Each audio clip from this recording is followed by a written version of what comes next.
Hello. It's been a while. Lots been happening. So I'm gonna catch you up on everything. As you know, I spent a week in the hospital. I'm not giving you the finger. I'm just showing you which finger.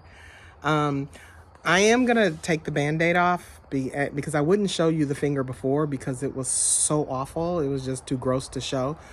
I keep a Band-Aid on it most of the time during the day because it's still gross to me, but apparently not as much to other people, and certainly not the medical profession. They think it looks like, oh, great, yeah, no problem, you're good to go. I'm trying to work this Band-Aid off, but I will show you if you can see the rest of my fingers. They look like they're ready for Halloween or something. This is, how do I turn that around? There's my thumb. The other fingers are this awful Halloween white. That's on my left hand. On the right hand, the thumb looks the same. The fingers are a variety of colors. And same with toes. I am having, this is all chemo related, and it really kicked off majorly. It was building up, but it really kicked off majorly 2 weeks before I ended chemo. And my last chemo session was Thursday, September 28th, and Sunday, October 1st, I was admitted to the hospital for a week. So, why this decided, I guess, the gift that keeps giving, or chemo decided it wasn't going to let me break up with it, or I don't know what's going on. But at any rate,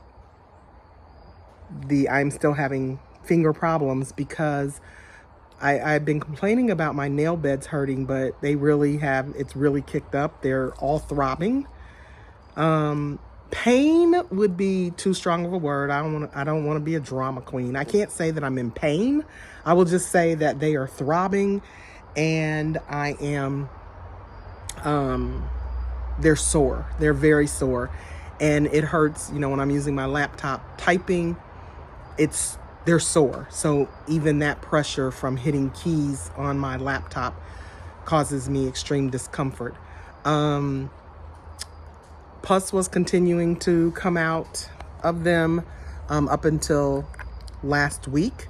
And that sort of has subsided after I was told to, a doctor told me to soak them in water. I'm sorry. I should have taken this Band-Aid off before I started. And you know what? I'm just going to put this down and put the phone down and keep talking and take the Band-Aid off. I told you all at the very first video, this is not going to be highly edited and staged and whatnot. So I'm putting the phone down. I'll just keep talking while I take this Band-Aid off. But I soak them daily in very warm water, soapy water with an antibacterial soap, and dry them, and then put Neosporin all over them, and especially try to squeeze it under the nail bed, and then put Band-Aids on all of them across the top of the nail so that it will push the Neosporin down into the nail bed. And that has done wonders to stop the pus from it. I don't have that problem anymore. But the soreness, the throbbing, the neuropathy, numbness and tingling, both in my hands, in my fingers, and mostly at the tips of my fingers, and on the ball of my feet and toes, tingling, numbness, neuropathy. I'm suffering from neuropathy. All right. So I've lost the nail on this finger, and here's what it looks like now. And you can see there's just a tiny piece of nail left over there in the corner. Dead skin. That black spot is from where I went to urgent care the first time my finger was looking really bad, and they numbed it and burned a hole in the top of the nail to let the blood and pus, drain the blood and pus. And that hole, that burn, I thought was just on the top of my nail, but there's no nail, and you can see that the burn is, there's no nail there, and the burn is at the flesh level. So that's what that black is across my finger. And that's what it looks like now. So I keep Neosporin on it and soak it, Neosporin, and then keep it wrapped up. And I let it get air a little bit during the day. But I just, if I bump it against something, it's very sore because there's no nail there protecting that nail bed. And so it's even more sore than the rest of the nails. So a Band-Aid kind of helps protect it from when I bump it up against things. And I can't just, like I went down in my purse earlier to grab keys, and it was very sore, very painful, because that finger is raw. And so that's what's happening with that. So I've been dealing with that, and it's been a complete pain. I had an appointment, follow up with the infectious disease doctor yesterday, and the reason I got discharged from the hospital, even though the finger looked worse at that time than it does now, is that I no longer, that the IV antibiotics worked, and it got rid of the internal infection, but not the external. And so I got put on, was sent home, discharged with an antibiotic, cefdinir, I think it is. And, cefdinir, cefdinir. And so I had a 10-day regimen of cefdinir, and this is the improvement of my finger. And the infectious disease doctor, was like, you're good to go. No need to follow, unless something else happens. I don't need to follow up with them anymore. And cleared for surgery and all of that. But the fact of the matter is that cefdinir, so let's see, 2 weeks before the end of chemo, my finger was getting worse, and I was put on doxycycline. Then a week before the end of surgery, doxycycline hadn't worked and my finger was getting worse, and so she put me on Bactrim. And then the end of chemo comes on September 28th. October 1st, my finger again looks like it's been stuck in a vat of chemical waste. And so two rounds of, and I didn't finish either one of them because she moved me off it was a 10-day regimen, but 7 days later she took me off of it because it wasn't working. So then Bactrim, and whatever that is, 3 or 4 days later, it wasn't working. And so I go and get admitted to the hospital on IV meds, and I had 3 different ones, and they cleared up the internal. And then I went home with a 10-day regimen of the cefdinir, and it's got me to here. And so I'd say, I don't know, is it working? Sure, it's getting better, but getting better very slowly. As for the other fingers, and the pain that I'm experiencing, and the neuropathy, but particularly the way the fingers look, I had a follow-up with the oncologist today, and she said that, clearly a chemo side effect. Some people get it. She's not seen it. Rarely has she seen it as bad as mine. And she said that it could take as much as a year to resolve. I just have no words. So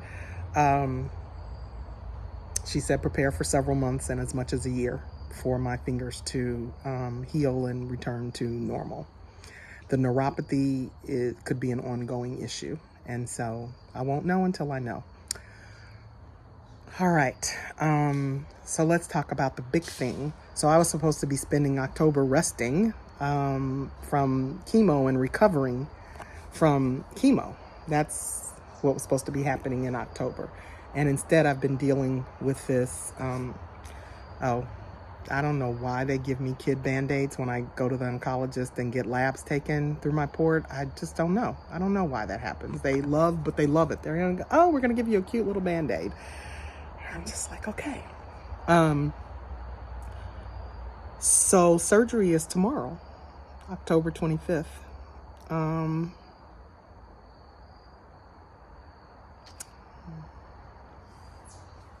do I feel about it? I feel all kinds of ways. Um, I've been feeling everything from, I think I really compartmentalized my treatment. And I think I just had to. I couldn't hold it all, because it's been overwhelming. And chemo, I get emotional talking about it still. Chemo was awful. But I made it, and I rang the bell, and I'm like, yay. But I think I had to compartmentalize, because like I said, I just couldn't hold it, and just thinking about all of it together was just too much. So I had to do 5 months of chemo, and I needed to just focus on getting through chemo, and that's what I did. But then in October, when I'm, supposed to be recovering from chemo and all of that, and chemo still attacking me and whatnot, but I did, turn to surgery, and have been trying to wrap my mind around a bilateral mastectomy, aka double mastectomy, aka what I call it is a double amputation.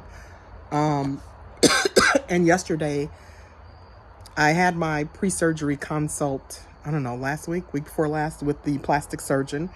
And I had my pre-surgery consult yesterday with the breast surgeon that's doing the mastectomy. And I said, I know the answer to this, but just talk me through it again. And I've agreed to the bilateral mastectomy, but tell me again why you feel like this is the right thing to do. And she's fantastic. I love her. I feel very well cared for with this surgeon. And she went through it all, and the rationale is still there. And I know in my heart of hearts that this is the right thing to do. Absolutely. And so I'm going to do it. But I said to her, I haven't ever really spent as much time thinking deeply about my breasts as I have during this month. And I, all of a sudden, like, man, I'm super fond of them and don't want to lose them. And she said, no, you can't be fond of them. You might have been at one time, but now you have more information, and they have not been doing you any favors. And they're harmful to you, and will continue to be harmful to you based on all that we know in your past, and what the labs, what the path has shown early on is the potential for further deterioration, et cetera, et cetera, et cetera. And so the way she described it was like,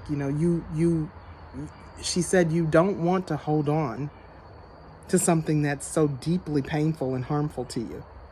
And so they're doing you no favor, and it's better to eliminate the harm at this stage rather than risk further harm with trying other treatment methods and whatnot. But she assured me at the end of the day, obviously I'm the patient and it's my decision. And I spent a lot of time thinking about it, because this is not, I've been more conflicted about this than I was when I had a hysterectomy, because I was like, oh yeah, I'm done having children. Like, we're done. We don't want any more kids. I'm done. Like, I'm done. So absolutely, I'll have a hysterectomy. And because of the problems I was having. And so the hysterectomy was going to solve the problems, because the surgeon said I could go in and remove these cysts, but they, there's a good chance they'll just grow back. And they were painful, and they were causing me to have ridiculously awful periods. And I'm like, yeah, no, I'm done having kids. I'm done with the uterus. You can take it. And I wasn't conflicted about it at all. The other surgeries that I've had, I was running down surgeries about how did this finger land me 5 days, and I've had all these surgeries and have never spent 5 days in the hospital. So let's see, the hysterectomy, the gallbladder, the rotator cuff, the meniscus disc repair, the Achilles repair. I'm probably the C-section, which obviously painful but joyful occasion, because that brought me my firstborn child via C-section. So lots of surgeries, and I've never spent 5 days in the hospital. But the finger got me 5 days in the hospital. So I've had lots of surgeries, and I've never been conflicted about them like this. And I mean, I know that breasts are a different category than a meniscus tear or an Achilles repair or whatever, but I've been trying to figure out the lesson all month long, and all that's been going crazy with these chemo side effects and whatnot. And I think that what my lesson is, part of what I've been doing this whole time is waiting to get through all of this so that I can get back to my life, so that I can, live my life and whatnot. And a big epiphany for me this week is, this is my life. It is, this is absolutely my life. And so putting something on hold because I'm waiting to get past all of this to start living my life has been the wrong approach. Let me just compartmentalize and get through chemo for 5 months. Let me get through this double amputation and recover. Let me get through radiation. And then when I'm on the other side of radiation, I can start living my life. I am living my life. And this is my life and with all of it's the good, the bad, the ugly, the beautiful, the anxiety provoking, the painful, all of it. This is my life. And so that epiphany has given me some comfort about what's happening tomorrow and the decision that I made, and I feel in my heart of hearts, I know that this was the right decision to make. And so,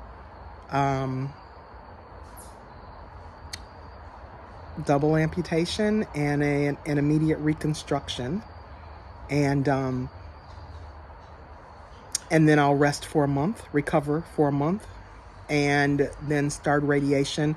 I won't know until the pathology report comes back from surgery exactly how much radiation I have to have, but the breast surgeon yesterday said it will likely be 5 weeks, Monday through Friday for 5 weeks. But confirmation, I won't know for certain until she sees that pathology report. So this is my life, and the lesson that I've learned, that even when you're going through the lesson about cancer or any trial that you're going through, you can't wait to get on the other side of it to live your life. It is your life, whatever's happening. Like I said, the good, the bad, the beautiful, the ugly, the sad, the painful parts of it. That's my lesson. And for some it might sound like, well, duh. But for me, that's not been how I haven't been processing like that in a very long time. So I'm accepting that this is my life, and I'm living it now, and I'll be living it for the rest of my life without my breasts. And that's another thing. I have never talked publicly so much about breasts as I feel like I've had to all these doctors and whatnot, and been poking around. I had a procedure done today in preparation for surgery. You can see they marked up there, and there's another one beneath it. I had to get, because the cancer in my left breast spread to some lymph nodes, I had to get some dye injected into me this afternoon that for surgery in the morning will light up the sentinel lymph node.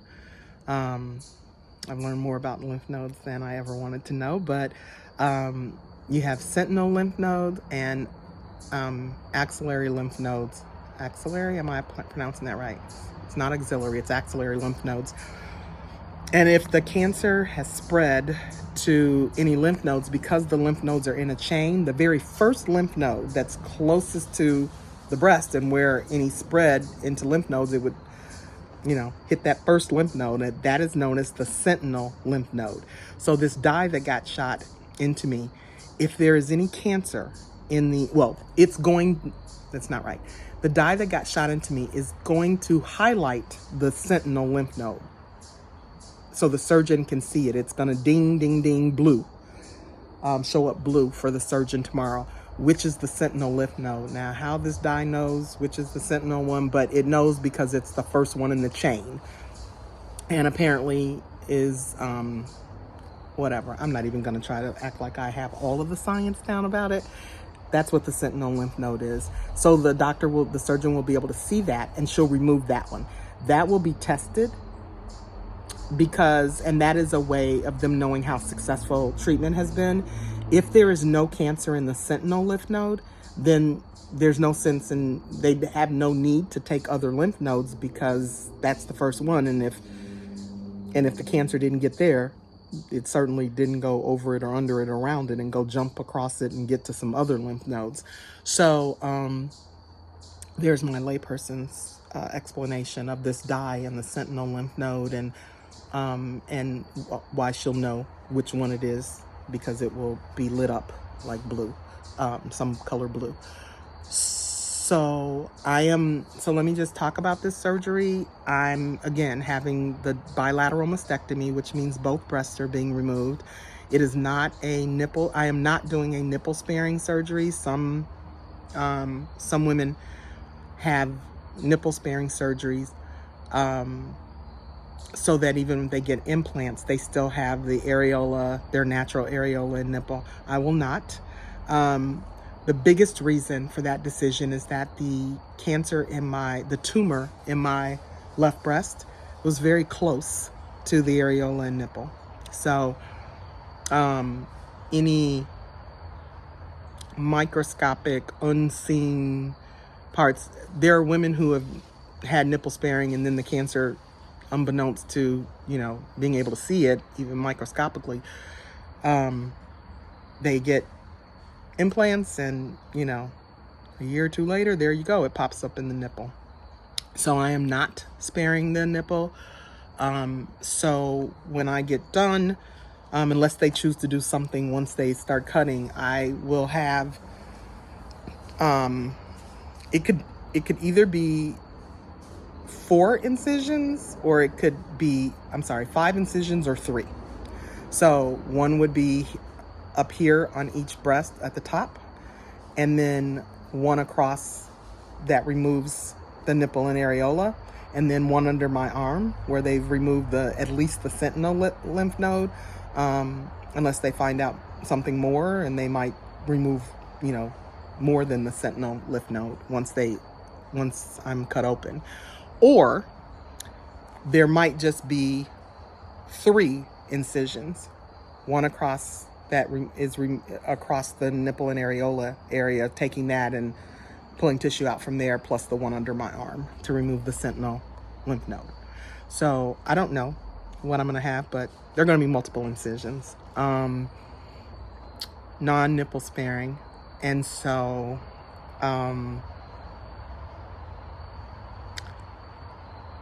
I'll make another video someday. On the other side of this, I'll make another video about nipple options. The comedy writes itself. It just does. It just writes itself. So, but it will be at least 6 months down the road if before I could exercise any of those nipple options. But that's a different video. I can't even do it today. So that's what's happening. You're now caught up. I am going to, I can't eat anything after 11. It feels like if there's any day where I ought to have a freaking drink, this feels like today's the day. The night before I lose the girls. The night before, like, my whole life, my whole body is changed. And that I wake up with I don't know, some fake implants, some balloons or something. But anyway, feels like tonight would be the night to have some drinks, like a couple of them. But I can't, and I won't. No alcohol for me.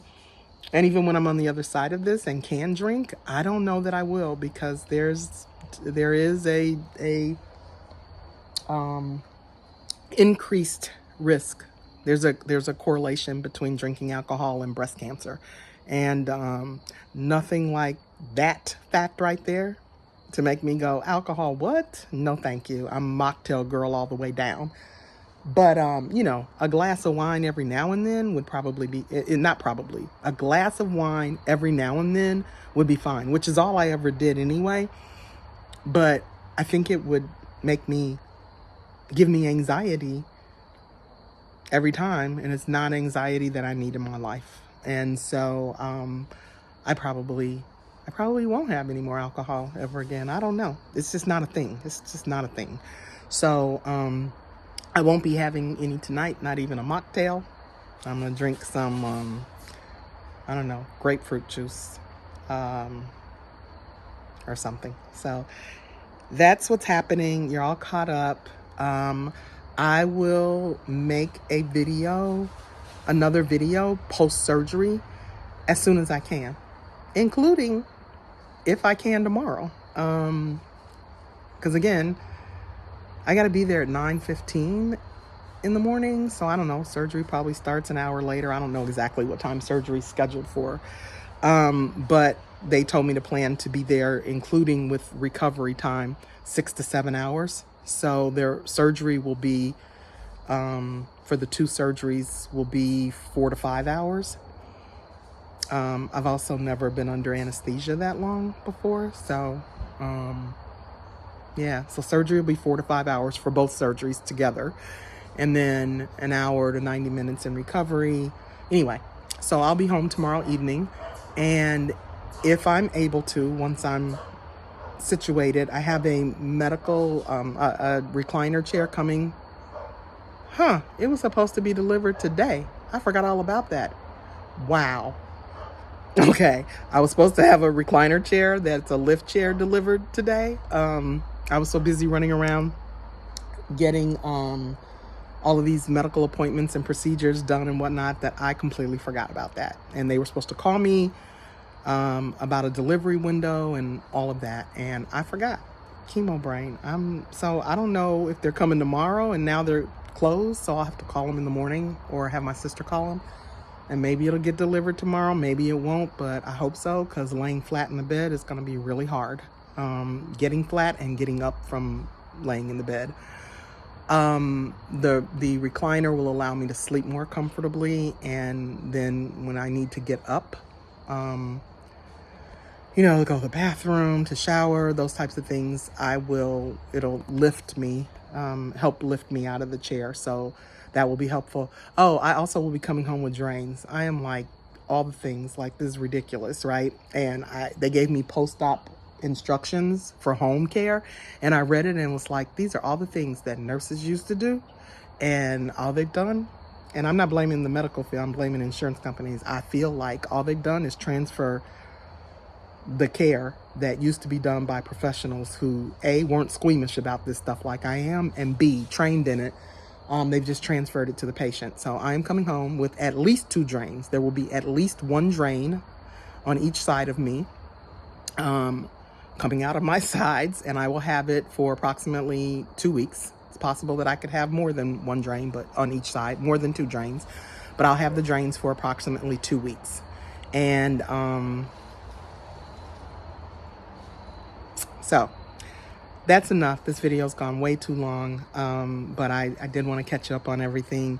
And I will make another video tomorrow if I'm able to, or as soon as I can post-op. And I'll be in some kind of way, but I'm going to make it anyway, because I'm committed to documenting this journey. So, lesson is, this is your life.